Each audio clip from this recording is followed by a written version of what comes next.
ఈ ఫీల్డ్‌లో ఉన్నారు గదా! మీ ఫ్రెండ్స్‌ని ఎవరినైనా ఈ ఫీల్డ్‌లోకి లాగారా? ఆహా! ఫ్రెండ్స్ నాకసలు ఫ్రెండ్సే లేరు.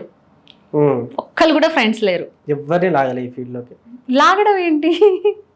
అంటే మీ ఫీల్డ్‌లోకి లాగడం అంటే ఐ మీన్ మీరు చేస్తుందే వాళ్ళకి సాయం చేస్తా అని చెప్పారు గదా! ఆహా! అలా. లేదు. ఎవరు ఫ్రెండ్స్ లేరు. ఎవరిష్టం వాళ్ళది. ఎవరిని లాగలేదా దీంట్లోకి?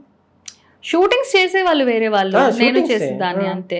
షూటింగ్స్ లో పక్కన అమ్మాయిలు మారేవాళ్ళు. కానీ రోజు నేనైతే మీ ఉండేదాన్ని. బ్రదర్? మా బ్రదర్ చేయమని చెప్పాను, చేశాడు.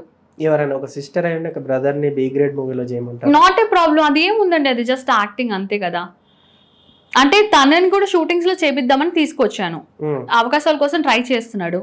సరే నేను కెమెరా నేర్చుకుంటా, లైటింగ్ నేర్చుకుంటా అన్నాడు. Okay done. మేము షూటింగ్స్ లో చేసేవాడు. తర్వాత వాళ్ళు అన్నారు, అక్కడ ఉంటారు కదా డైరెక్షన్, ఈయన కూడా చేయొచ్చు కదా. నేను కూడా చేస్తాను. ఓకే చేసుకో. మీతోటి చేశాడా? నాతోటి కాదు, వేరే వాళ్ళతోటి. తనకి కూడా పర్ డే పేమెంట్ ఇట్లా ఇస్తారు. తను కూడా కొన్ని రోజులు చేశాడు. ఇది మీరేం బయట ఇది అవ్వట్లేదు కదా, మీతో చేసింటా వేరే వాళ్ళతో చేసింటా అని చెప్పడానికి? ఆహా, ఉంటుంది కదా చూడడానికి, దాంట్లో హైడ్ చేసేది ఏముంది. అంటే అంటే మేము చూడం కదా. ఇప్పుడు చూడండి, ఇప్పుడు నేను ఒక యజమాని అనుకుందాం, నా దగ్గర ఒక పనోడు ఉంటాడు, నాకు రొమాంటిక్ సీన్ వేరే అబ్బాయితో ఉంటది, ఈ పనోడు ఇతను ఉంటాడు ఎగ్జాంపుల్. అట్లాగా మాట్లాడే సీన్స్ మాత్రం మీరు మీ ఒకటే షార్ట్ ఫిల్మ్ లో ఉంటాడు, కానీ టాకింగ్ పార్ట్ ఉంటాడు.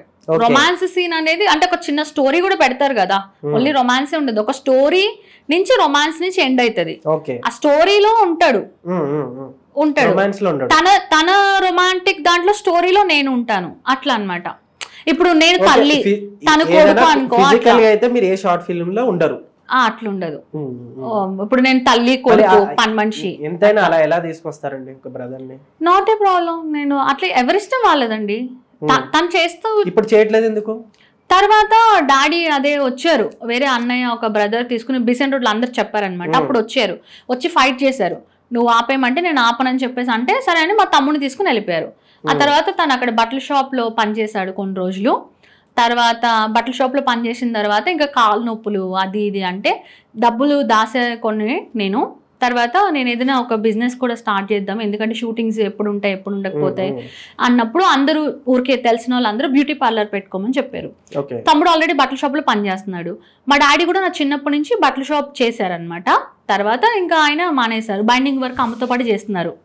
ఎందుకంటే బట్టల షాప్లో అయితే నెలకు ఒకసారి జీతం ఇస్తారు, బైండింగ్ షాప్లో అయితే ఏ రోజు డబ్బులు ఆ రోజు ఇస్తారు, అండ్ రోజు మందు తాగొచ్చు, అట్లా అనమాట.